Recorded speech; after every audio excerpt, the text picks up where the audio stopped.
Señoras y señores, bienvenidos a su programa Derecho y Justicia.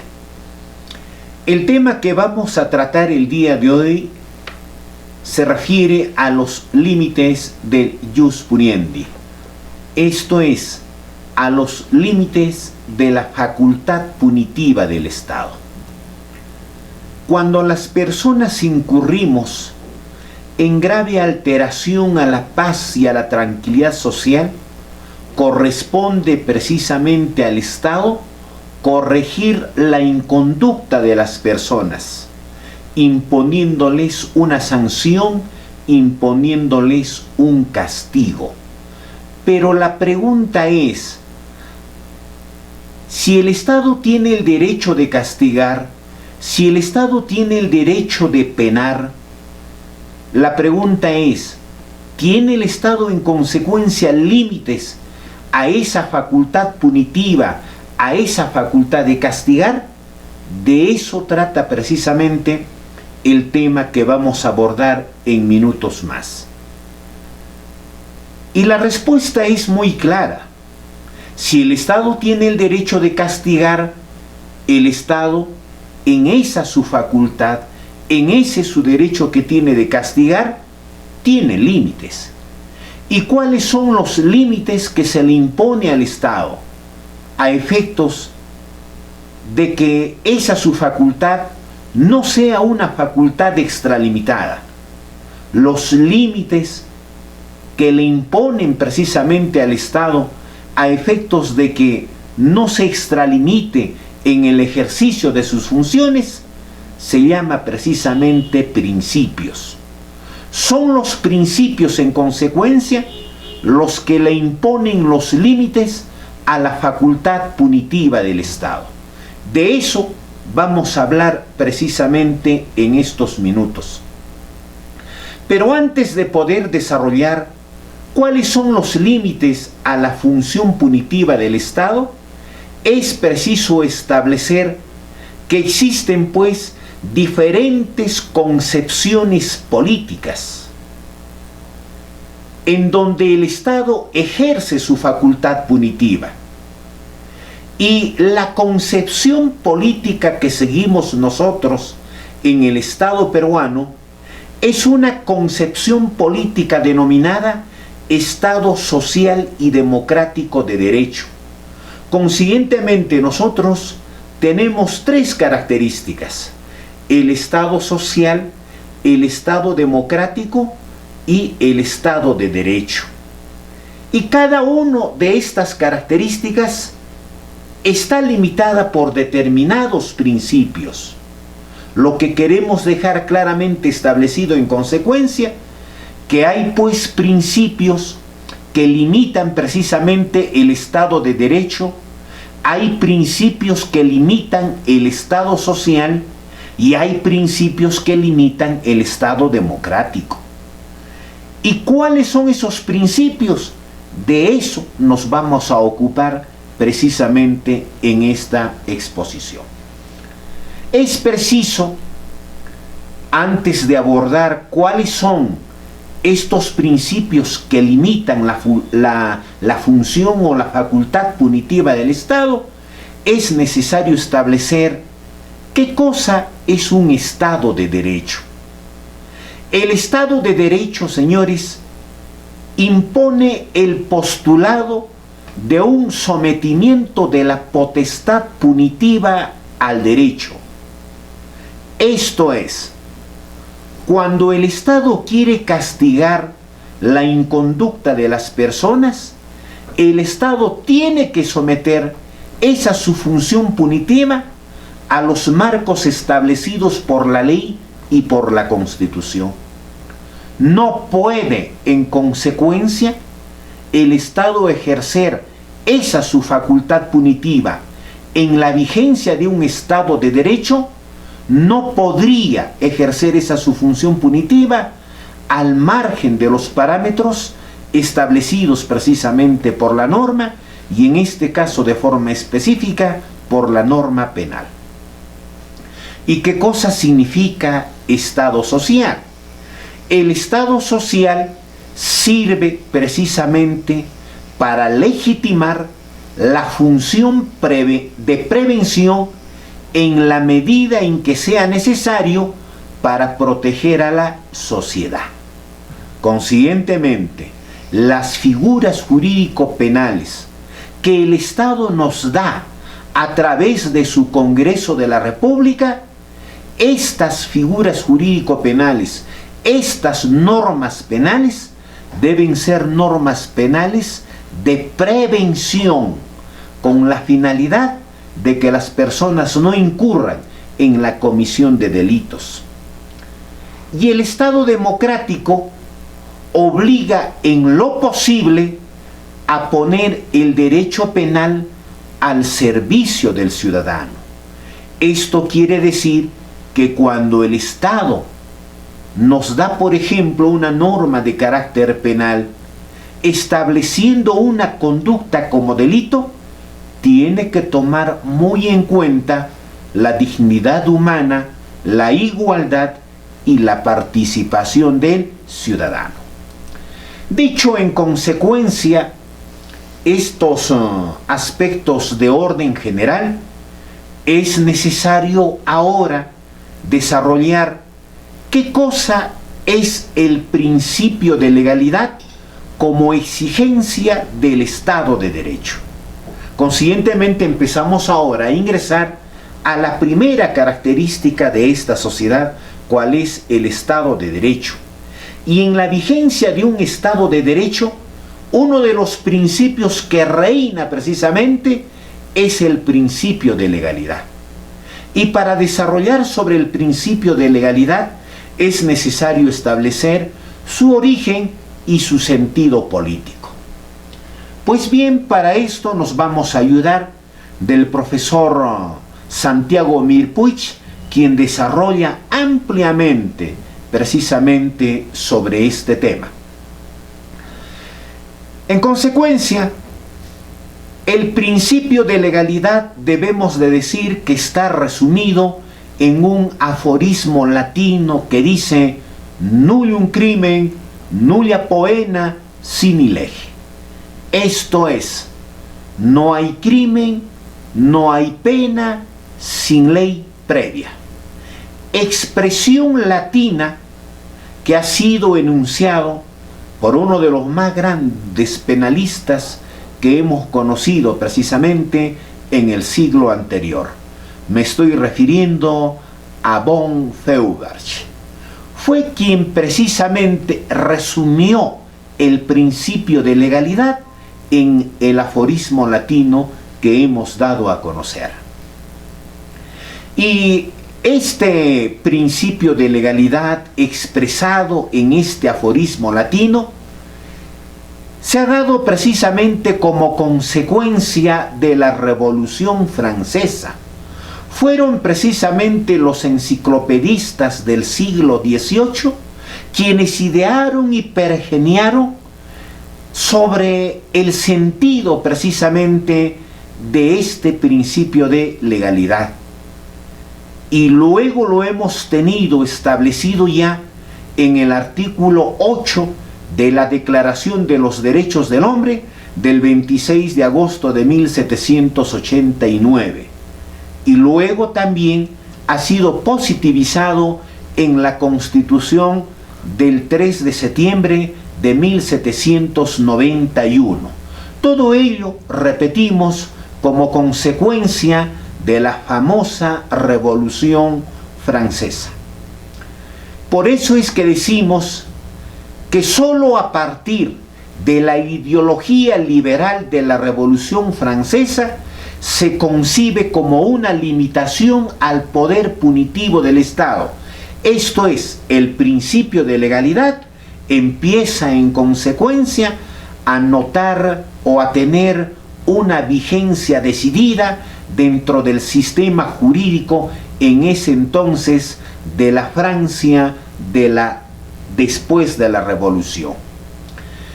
Este principio, denominado principio de legalidad, fue llamado por Edmund Messier, un famoso penalista alemán, como el Palladium de la libertad ciudadana, porque gracias a la vigencia de este principio es que los ciudadanos vamos a conocer qué conductas no debemos de realizar con la finalidad de no ser castigado por parte del Estado. Porque hasta antes de la vigencia de este principio, las personas eran castigados por parte del Estado no sabiendo el por qué se les castigaba. Y esto sucedía hasta antes de la Revolución Francesa, porque después de la Revolución Francesa ya la cosa cambió y la cosa es muy clara y muy nítida. Solamente las personas son castigados por parte del Estado en la medida que hayan desarrollado alguna de las conductas prohibidas, reguladas y establecidas dentro de la ley. Consiguientemente, hay una justificación de reacción por parte del Estado. El Estado reacciona sancionando y condenando precisamente la conducta de las personas cuando éstas atentan gravemente la paz y la tranquilidad social.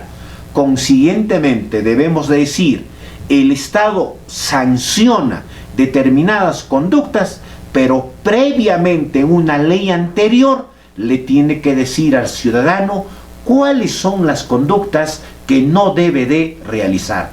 Esa es la función que precisamente cumple el principio de legalidad.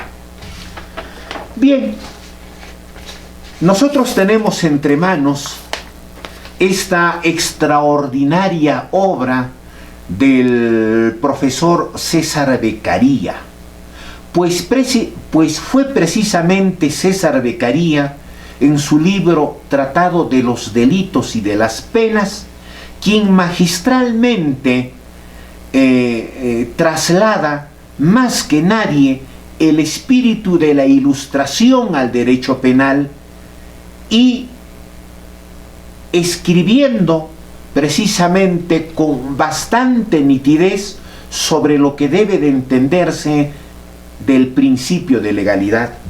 ¿Y qué decía César Beccaria acerca del principio de legalidad?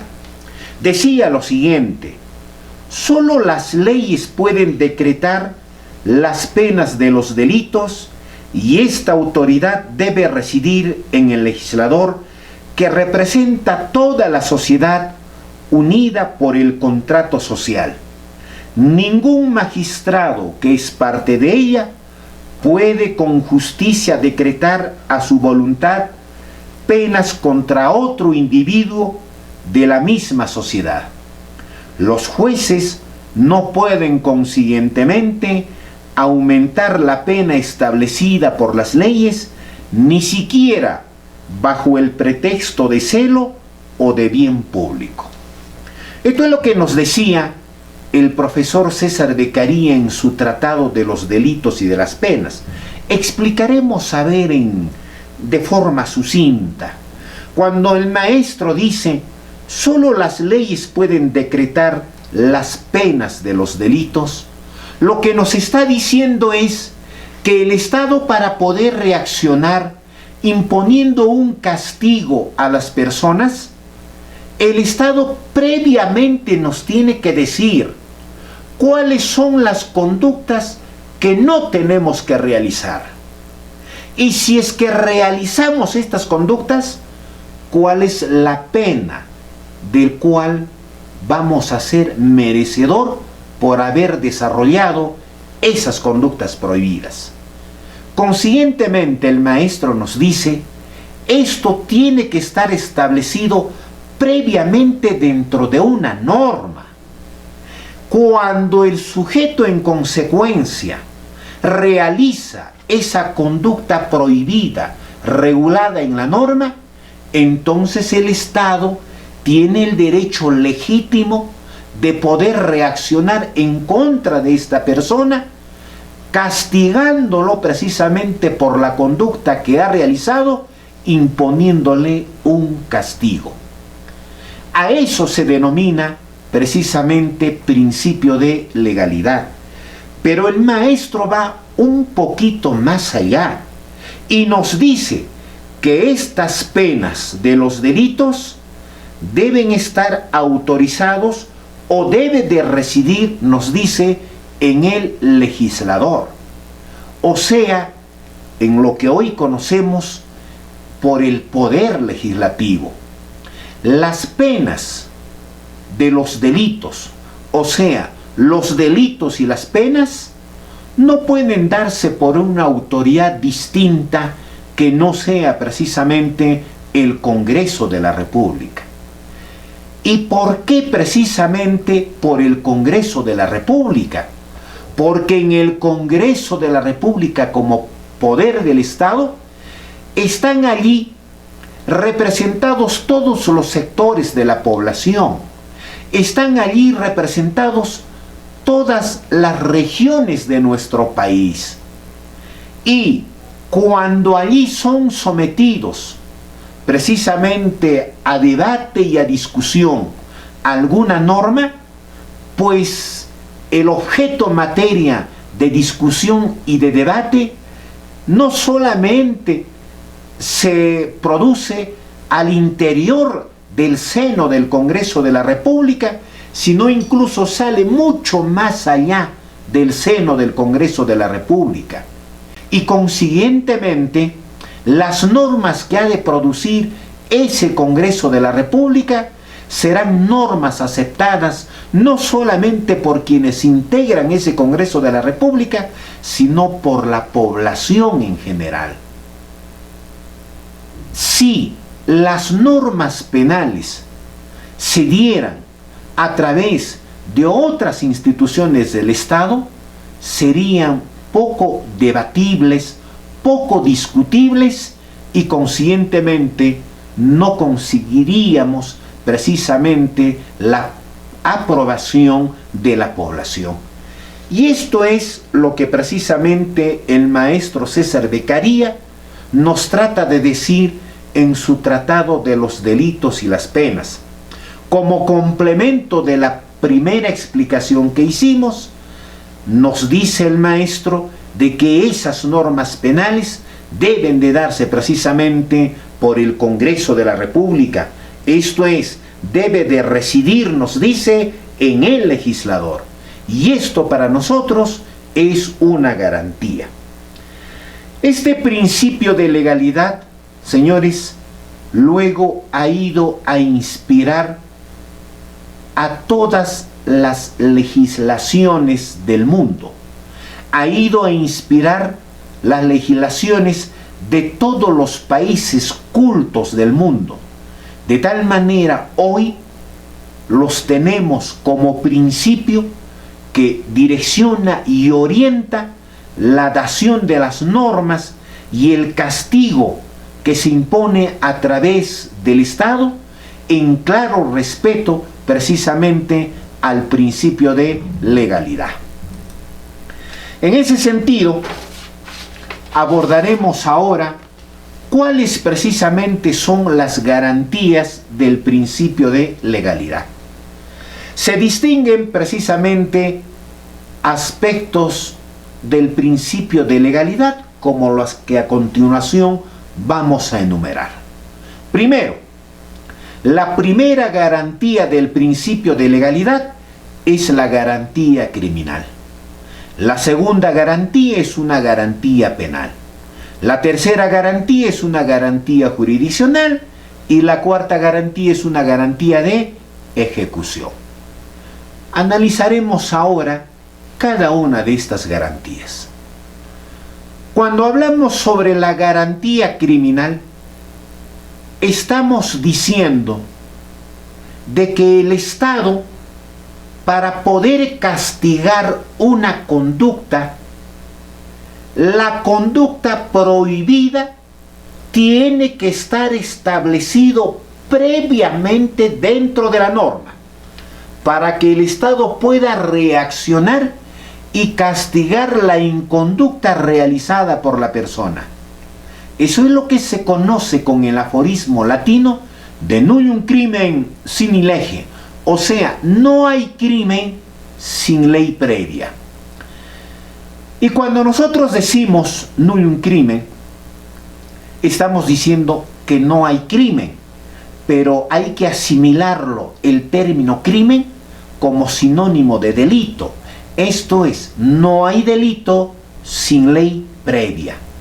Entonces, reiteramos, para cuando el Estado quiera castigar una conducta o la inconducta realizada por la persona que altera la paz y la tranquilidad social, el Estado, para reaccionar contra la persona que ha realizado esta conducta que intranquiliza la paz social, el Estado previamente nos tiene que dar en consecuencia una norma de carácter penal, y dentro de esta norma de carácter penal nos debe de decir cuál es la norma o cuál es la conducta que no debemos de realizar, o cuál es la conducta prohibida.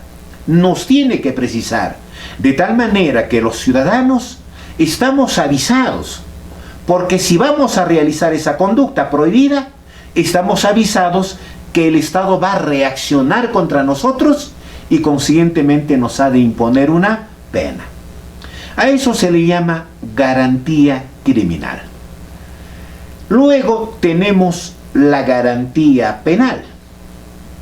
¿Y qué cosa significa garantía penal? Requiere que la ley señale la pena que corresponda al hecho. Esto es, si nosotros realizamos una conducta prohibida, que por cierto está previamente taxativado dentro de la norma, el Estado nos tiene que decir previamente cuál es la pena que se ha de imponer al sujeto por haber realizado la conducta prohibida. Esto es, el castigo, la pena, la consecuencia jurídica por haber realizado una conducta prohibida, esto tiene que estar previamente taxativado dentro de la norma penal. De tal manera que si nosotros hemos realizado una conducta prohibida, y si la conducta prohibida está regulada también con una sanción, consiguientemente entonces el Estado podrá reaccionar imponiéndonos la sanción que previamente está establecida en la norma por haber realizado la conducta prohibida. A eso se le llama la garantía penal, que está resumido en el aforismo latino de nulliam poena sine lege, o sea, no hay pena sin ley previa. Luego tenemos la garantía jurisdiccional. La garantía jurisdiccional exige que la existencia del delito y la imposición de la pena se determinen por medio de una sentencia judicial. ¿Qué cosa es lo que estamos queriendo decir? Lo que estamos queriendo decir es que cuando el Estado reaccione para podernos castigar por haber realizado una conducta prohibida e imponernos la sanción que está establecida dentro de la norma penal por haber realizado esa conducta prohibida, el Estado tiene que hacerlo poniendo en movimiento la tutela jurisdiccional efectiva por parte del Estado. Esto es, el Estado va a poner en movimiento toda su maquinaria de tal manera que previo un proceso habrá de determinarnos, en primer lugar, la existencia del delito y que nosotros somos los autores de la comisión de ese delito. Y consiguientemente, en consecuencia, al existir el delito y al ser nosotros los autores de la comisión de ese delito, el Estado seguramente habrá de imponernos una pena. Pero todo esto tendrá que desarrollarse a través de un proceso. Consiguientemente, sin la existencia del proceso, no puede haber pena. Entonces esa pena tiene que estar establecida a través de un proceso judicial. Por eso es que se dice que el derecho procesal penal no es otra cosa que la realización del derecho penal. Esto es, cómo se materializa, cómo se realiza, cómo se tangibiliza el derecho penal. El derecho penal solo es posible realizarse a través del derecho procesal penal. Es el derecho procesal penal, en consecuencia, el medio por el cual va a hacerse realidad las instituciones de carácter sustantiva que están comprendidas dentro del derecho penal. Y por último tenemos la garantía de ejecución. La garantía de ejecución requiere que también la ejecución de la pena se sujete a una ley que la regule. Esto es, cuando a través del Poder Judicial nos han establecido ya una responsabilidad penal y consiguientemente estamos sujetos a una pena, esa pena tiene que ejecutarse. Y esa pena tiene que ejecutarse conforme a los marcos y parámetros establecidos y regulados dentro de la ley, en este caso de la ley del sistema penitenciario, porque son las leyes del sistema penitenciario las que nos dicen cómo vamos a cumplir la pena impuesta a través del Poder Judicial. Estas 4 garantías precisamente comprende el principio de legalidad. Muy bien, hemos establecido en consecuencia las garantías del principio de legalidad. Ahora abordaremos sobre la triple exigencia de los requisitos de la norma jurídica. La norma jurídica, y especialmente la norma jurídico penal, puede clasificarse en torno a la triple exigencia ampliamente desarrollada por la doctrina penal. ¿Y cuál es esta triple exigencia? Conforme al desarrollo que hace el profesor Santiago Mir Puig, debemos de decir que esta triple exigencia se clasifica en la lex praevia, la lex scripta y la lex stricta. Veamos en acrosada síntesis qué cosas significan cada una de estas exigencias de la norma jurídica. Con la exigencia de la lex praevia se expresa la prohibición de retroactividad de las leyes que castigan nuevos delitos o agravan su punición.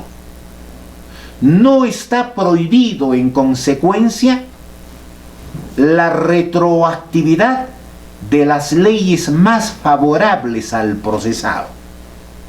Lo que estamos queriendo decir con esta exigencia es que está prohibido la retroactividad. Las leyes en materia penal, como regla general, no retroceden en el tiempo. Pero a la regla general hay pues algunas excepciones.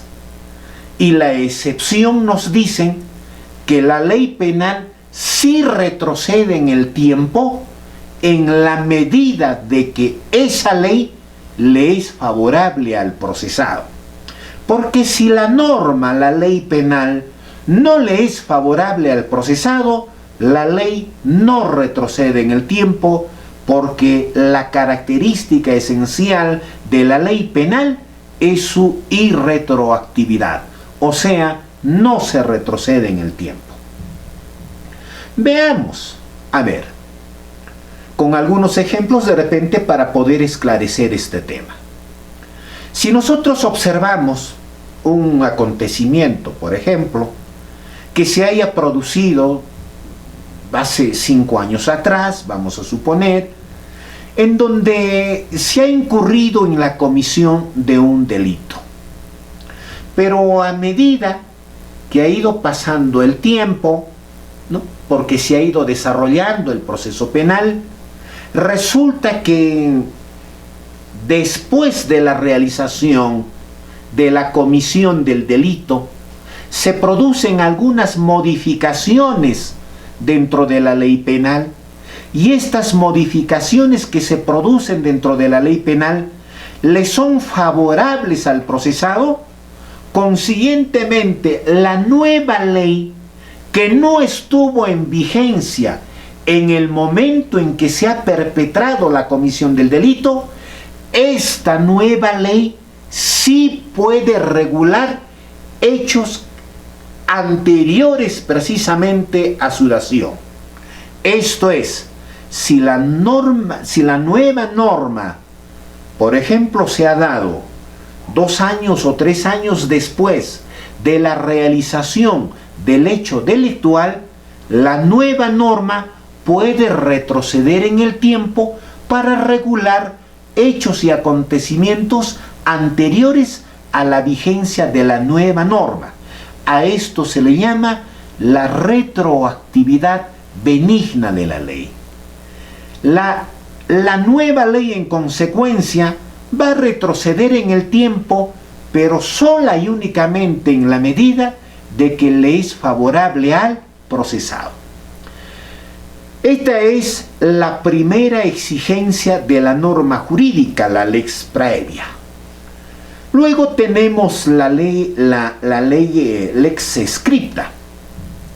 Con la exigencia de una lex scripta, queda desde luego excluida la costumbre como posible fuente de delitos y penas. La única fuente de los delitos y de las penas es precisamente la ley. Solamente la ley nos puede decir cuáles son las conductas prohibidas, y si es que realizamos estas conductas, cuáles son las penas que se nos ha de imponer por haber realizado esa conducta prohibida. Solamente la ley. Por eso decimos que la única fuente del derecho penal es precisamente la ley, porque es en la ley donde está establecido la conducta prohibida y donde está establecido también la pena. Consiguientemente, en consecuencia, queda excluido la costumbre como fuente de los delitos y las penas. Esto no funciona en materia penal, a mérito de la lex scripta. Con la exigencia de la lex stricta, impone un cierto grado de precisión de la ley penal y excluye la analogía en cuanto perjudica precisamente al reo. Y esto da lugar al llamado mandato de determinación. Y el mandato de determinación se concreta en la teoría del delito a través de la exigencia de la tipicidad del hecho. Veamos. En nuestro Código Penal, desde el artículo 106 hasta el artículo 452, nosotros observamos toda una cantidad de tipos penales. Estos tipos penales, a mérito del mandato de determinación, deben estar bien precisados. Esto es, no debe de generar dudas, no debe de generar interpretaciones, no debe de generar vacíos. La norma tiene que ser bien precisa. La norma tiene que establecer de forma bien precisa y concreta cuáles son las conductas prohibidas que las personas no debemos de realizar. Y si es que lo realizamos, la norma penal también nos tiene que decir con absoluta precisión cuál es la pena del cual vamos a ser objetos si es que desarrollamos esa conducta prohibida. Entonces tiene que haber precisión en la norma. La norma no puede ser, en consecuencia, el supuesto de hecho, la conducta prohibida, no puede ser ambigua, no puede dar lugar a interpretaciones. Tiene que ser de forma concreta a mérito del mandato de determinación. De tal manera que al no generar dudas, conscientemente el órgano jurisdiccional podrá aplicar de forma bien clara lo establecido en el tipo penal. A eso se refiere la lex stricta. Muy bien. Pasemos ahora. Hemos concluido con lo que significa el principio de legalidad, que es uno de los principios que limita precisamente la facultad punitiva del Estado. El otro principio que limita la facultad punitiva del Estado en un Estado de derecho es precisamente la prohibición de la analogía. Y aquí vamos a ser muy concretos y bien precisos. La diferencia entre interpretación, siempre permitida, si es razonable y compatible con los valores constitucionales, es búsqueda de un sentido del texto legal que se halle precisamente dentro de su sentido literal posible, en tanto que la analogía, prohibida si perjudica al reo, supone la aplicación de la ley penal a un supuesto no comprendido en ninguno de los sentidos posibles de su letra, pero análogo a otros sí comprendidos en el texto legal. La analogía hoy en día, felizmente, no es fuente del derecho penal y no es objeto de aplicación en el derecho penal. Hay alguna doctrina, hay alguna tendencia doctrinaria que hoy en día nos habla sobre la analogía in malam partem y la analogía in bonam partem. Y cuando nos dice sobre la analogía in bonam partem, es que ésta beneficia al procesado. Y si es que la analogía beneficia al procesado, que es la analogía in bonam partem, dicen conscientemente debe ser objeto de aplicación en materia penal. Y en tanto que la analogía in malam partem es la analogía, más bien nos dicen que perjudica al procesado, y si es que perjudica al procesado no puede ser objeto de aplicación. Bien, estas son en consecuencia los principios que limitan la facultad punitiva del Estado en la vigencia de un Estado de derecho. Veamos ahora cuáles son los límites del jus puniendi en un Estado social. Vamos a desarrollar en consecuencia aquí cuáles son los principios que limitan la función punitiva del Estado en la vigencia de un Estado social. Primero, tenemos el principio de utilidad de la intervención penal. Si el derecho penal de un Estado social se legitima solo en cuanto protege a la sociedad, perderá su justificación si su intervención se demuestra inútil, por ser incapaz de servir para evitar delitos. ¿Qué es lo que estamos queriendo decir? Lo que estamos queriendo decir es de que en la vigencia de un Estado social, El Estado tiene el derecho de castigar, tiene el derecho de establecer las figuras jurídico-penales consideradas como delitos. Muy bien.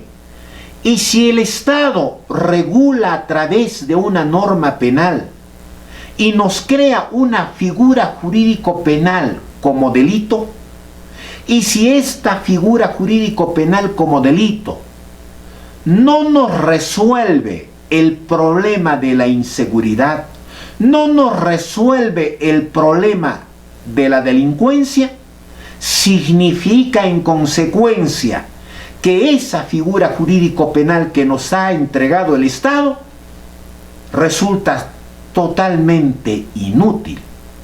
Y si es que resulta totalmente inútil, el Estado tiene que descartar, en otros términos, tiene que suprimir la existencia de esta figura jurídico-penal dentro del sistema jurídico del país. En consecuencia, solamente van a ser figuras jurídico-penales acordes a la vigencia de un Estado social en la medida que esas figuras jurídico-penales sean de utilidad para la sociedad, protejan precisamente a la sociedad. Y no solamente estamos hablando de las figuras jurídico-penales, sino también estamos hablando de las penas. Si hay penas que el Estado regula, imponiendo por cierto como sanción y castigo frente a la realización de determinadas conductas, si estas penas no tienen por objetivo de alguna manera frenar la ola delincuencial que tenemos en la sociedad, significa en consecuencia que estas penas están sobrando en la vigencia de un Estado social. Y si estas penas están sobrando en la vigencia de un Estado social, corresponde en consecuencia al Estado tratar de excluir este tipo de penas inútiles dentro del sistema jurídico del país. El principio de necesidad conduce a la exigencia de utilidad. Esto plantea, por de pronto, la cuestión de si realmente el derecho penal sirve o no para evitar delitos. Y si el derecho penal, la institución que el Estado nos da, en verdad sirve para poder evitar delitos, consiguientemente debe ser parte dentro del sistema jurídico del país, porque estaría cumpliendo precisamente con la utilidad y estaría acorde a la vigencia de un Estado social. Segundo principio que limita la facultad punitiva del Estado dentro de un Estado social. Tenemos el principio de subsidiariedad y carácter fragmentario del derecho penal. El principio de subsidiariedad y carácter fragmentario del derecho penal, ambos postulados integran el llamado principio de intervención mínima. Rápidamente, en consecuencia, vamos a precisar en qué consiste el principio de subsidiariedad y en qué consiste el carácter fragmentario del derecho penal. Cuando hablamos sobre el principio de subsidiariedad, según el derecho penal, quiere decir que este derecho penal o el derecho penal es de última ratio. El derecho penal es de extrema ratio. Veamos, cuando se producen alteraciones a la paz y a la tranquilidad social, producto de la realización de algunas conductas, corresponde precisamente al Estado aplacar estas conductas que alteran la paz y la tranquilidad social. Pero el Estado no podrá utilizar de primera intención los instrumentos del derecho penal para poder frenar la inconducta realizada por las personas que atentan la paz y la tranquilidad social. El Estado tendrá que hacer uso de otros instrumentos legales, de otros instrumentos del derecho, para poder frenar estas conductas realizadas por las personas que alteran la paz y la tranquilidad social. Podrá hacer uso, por ejemplo, de los instrumentos del derecho civil, de los instrumentos del derecho administrativo, de los instrumentos del derecho constitucional, del derecho laboral, del derecho procesal, entre otros. Solo cuando estos tipos de derecho, o sea, el derecho civil, laboral, constitucional, etc., no frenen la inconducta de las personas, no frenen la conducta realizada por las personas que alteran la paz y la tranquilidad social, solamente en esa medida el Estado podrá hacer uso de los instrumentos del derecho penal. Por eso se dice que el derecho penal es subsidiario, el derecho penal es secundario, el derecho penal no es un instrumento principal para poder combatir las conductas que intranquilizan la paz y la tranquilidad social. El Estado tendrá que hacer uso, como repetimos, de otros instrumentos legales. Solamente cuando esos otros instrumentos legales no puedan solucionar la inconducta de las personas, no nos puedan traer paz y tranquilidad, solamente en esa medida el Estado podrá hacer uso precisamente de los instrumentos del derecho penal. ¿Y por qué es así? ¿Por qué funciona así el principio de subsidiariedad?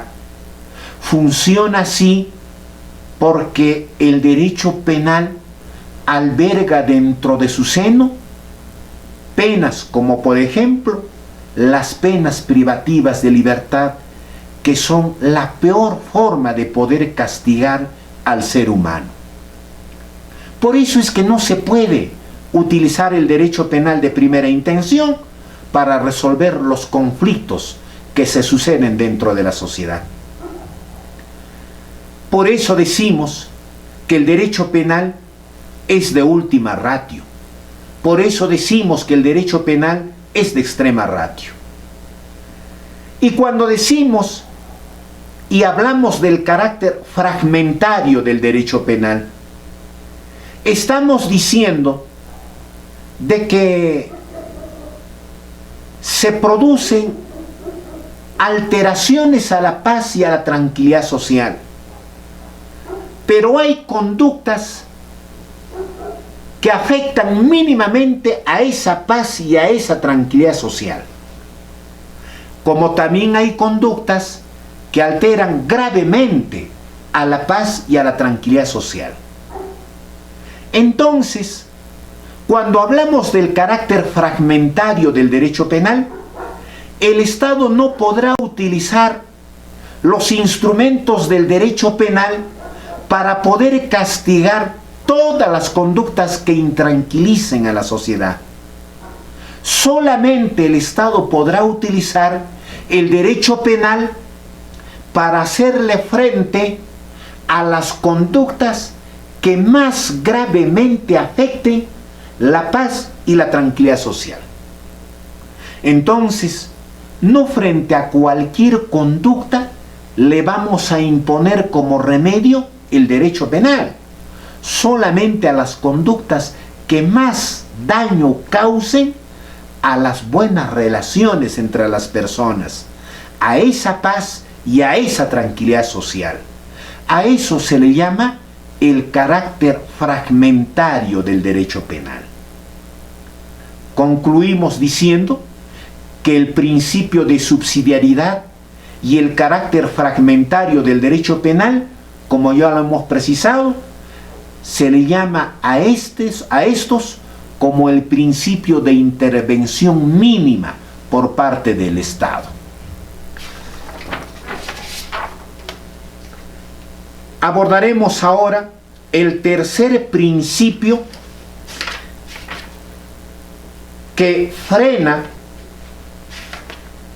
la función punitiva del Estado en un Estado social. Nos estamos refiriendo al principio de exclusiva protección de bienes jurídicos. En síntesis diremos de que el derecho penal de un Estado social ha de justificarse como sistema de protección de la sociedad.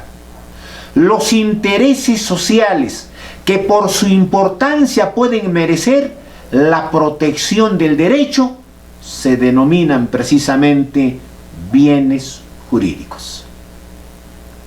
Entonces, ¿qué cosa será un bien jurídico? Un bien jurídico, conforme a lo que hemos precisado, lo define precisamente los intereses sociales. Son los intereses sociales los que van a definir cuáles son los bienes que deben ser objeto de protección por parte del Estado, y a los cuales los vamos a llamar bienes jurídicos. Por ejemplo, dentro de la paz, para mantener la paz y la tranquilidad social, creemos necesario de que se tenga que proteger la vida humana. Consiguientemente, la vida humana va a resultar siendo un bien jurídico que necesariamente va a tener que ser amparado por parte del Estado.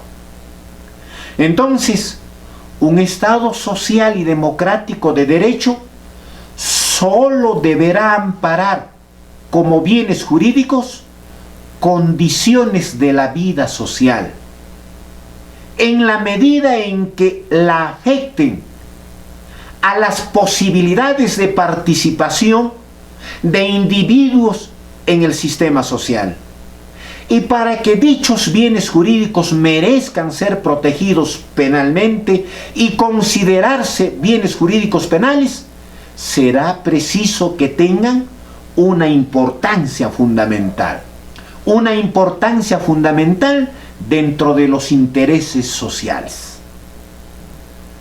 Entendido así en consecuencia los bienes jurídicos, ahora rápidamente vamos a pasar a establecer cuáles son los límites del jus puniendi en un Estado democrático.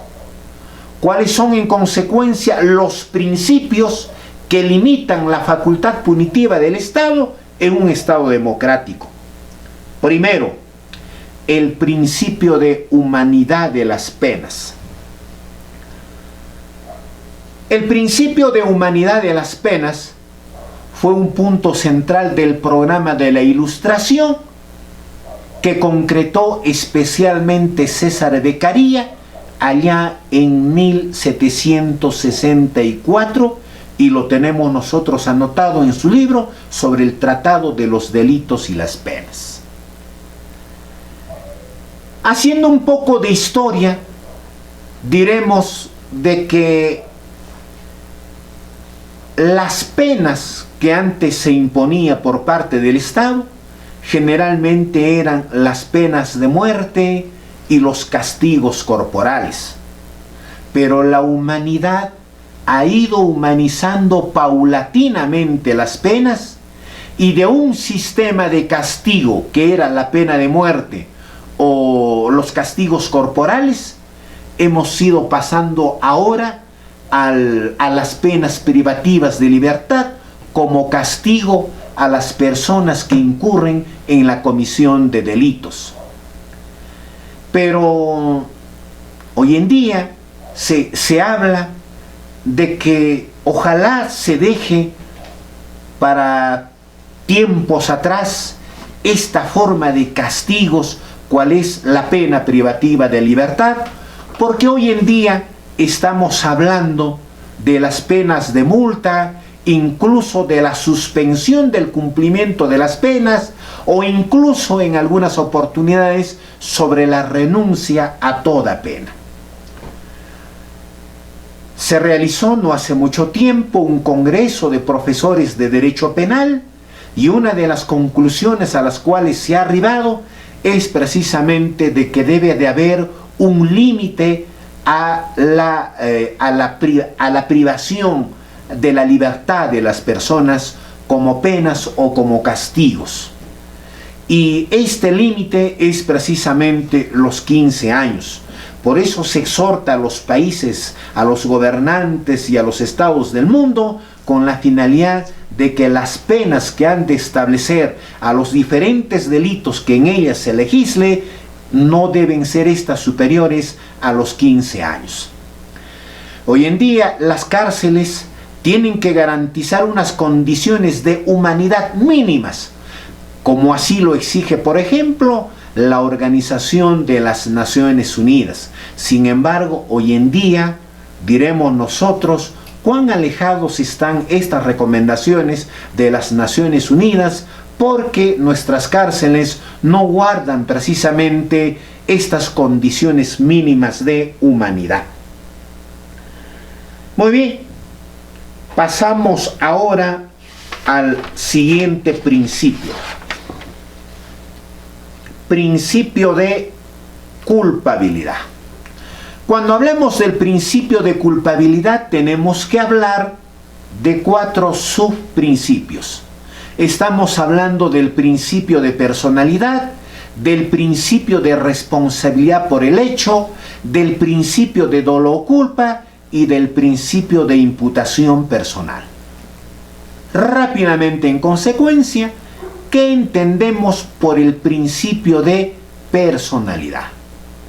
El principio de personalidad impide castigar a alguien por un hecho ajeno.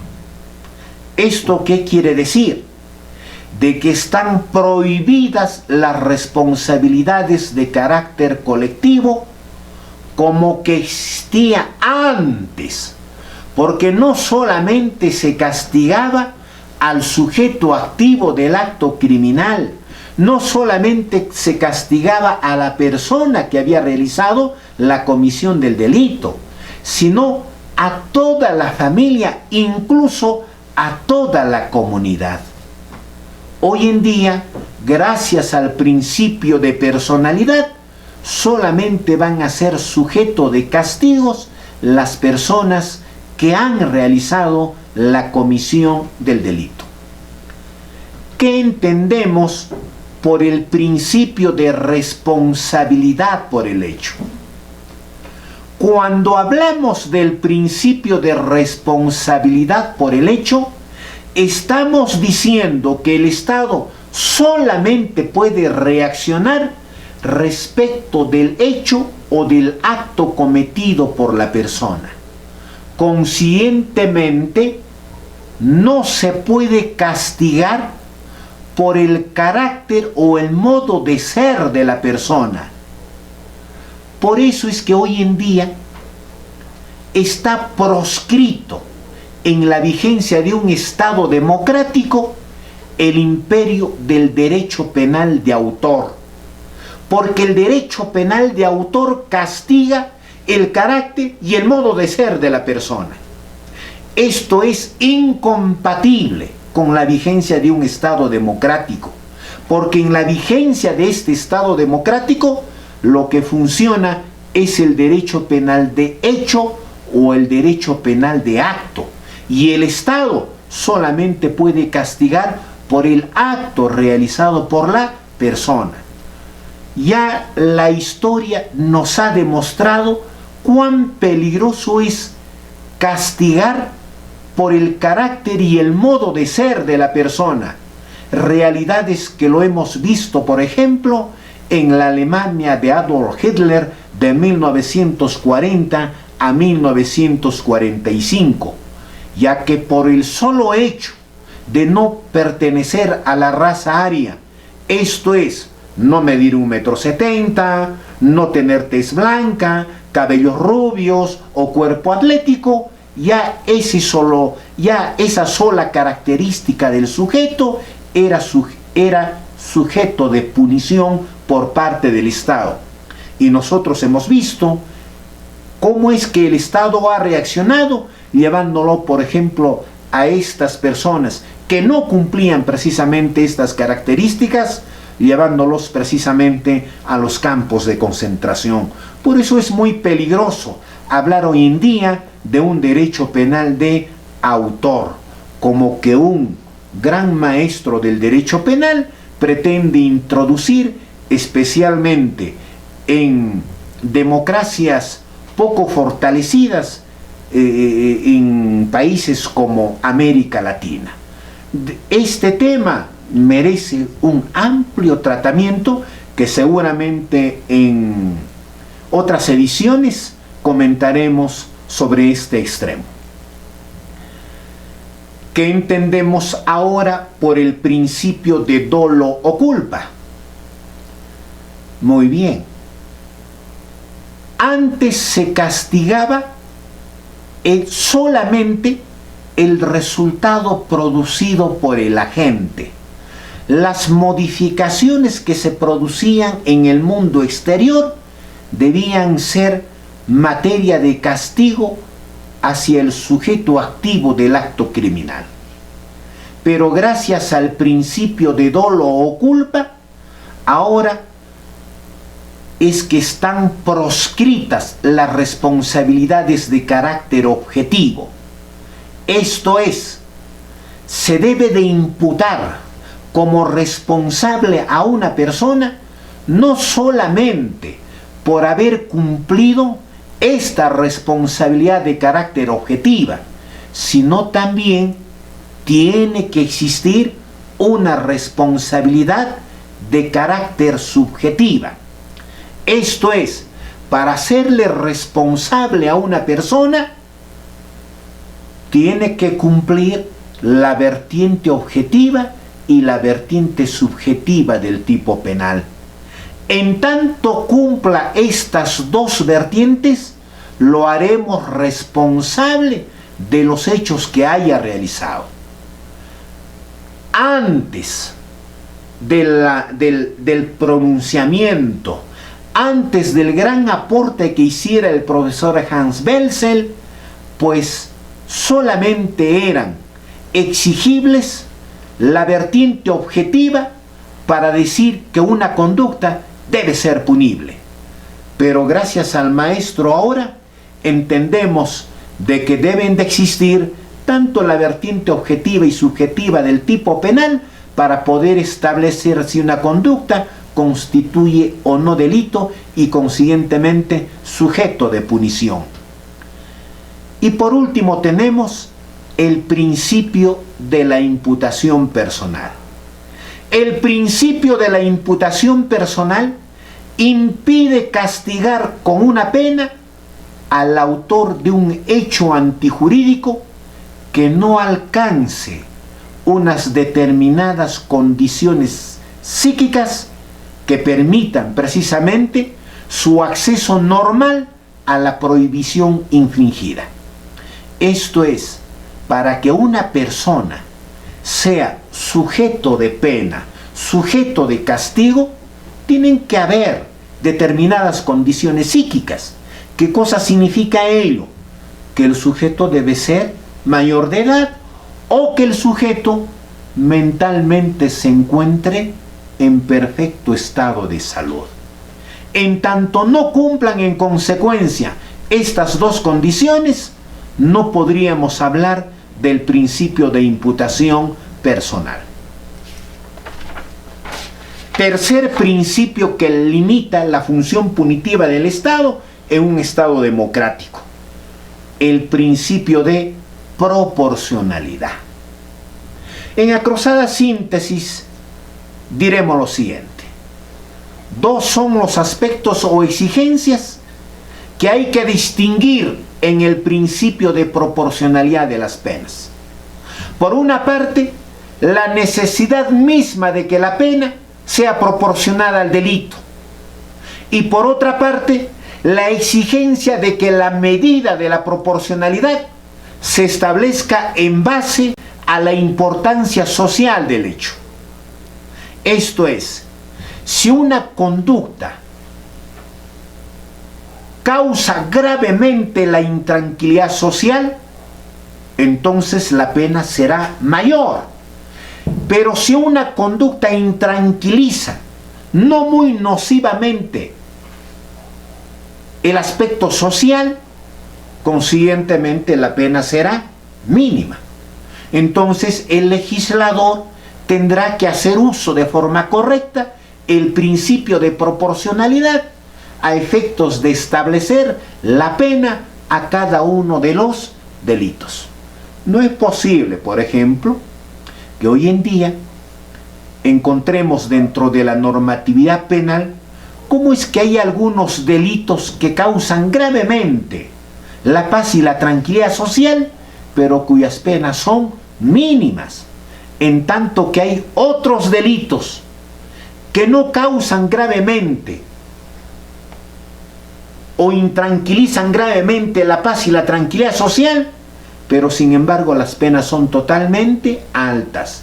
Eso significa, en consecuencia, que no se cumple bien el principio de proporcionalidad por parte del legislador. Luego tenemos el principio de resocialización.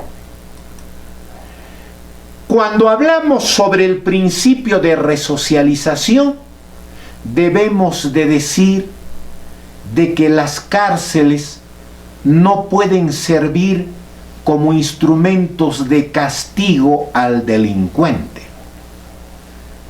Las cárceles deben de servir más bien como centros de reeducación para la rehabilitación y la reincorporación del reo a la sociedad. El delincuente es un enfermo social y como un enfermo social merece una curación por parte del Estado. Y consiguientemente ese centro de curación vendrían a constituir precisamente las cárceles. Por eso es que las cárceles no pueden ser sinónimos de castigo, sino más bien verdaderos centros de rehabilitación en el que al condenado hay que enseñarle a cómo convivir con los demás estando en libertad. En consecuencia, esas cárceles deben tener precisamente esa finalidad. En tanto y en cuanto tengan esa finalidad, habremos en consecuencia cumplido con la rehabilitación del condenado, y una vez que el sujeto esté rehabilitado, tenemos que reintegrarlo nuevamente a la sociedad. ¿Cuán distantes están estas políticas de carácter penitenciario en estos momentos? Porque las cárceles no son centros de rehabilitación, sino más bien verdaderas universidades del delito, donde el delincuente no se rehabilita, sino se perfecciona en la comisión del delito. Clara responsabilidad de parte del Estado, y estamos seguros que algún día habremos de cumplir el espíritu de la Constitución y el espíritu de la ley del sistema penitenciario, que nos obliga a hacer de ese lugar verdaderos centros de rehabilitación. Creemos haber desarrollado y haber explicado de una forma sucinta para el entendimiento de cada uno de ustedes de esta institución tan importante del derecho penal. Muchísimas gracias.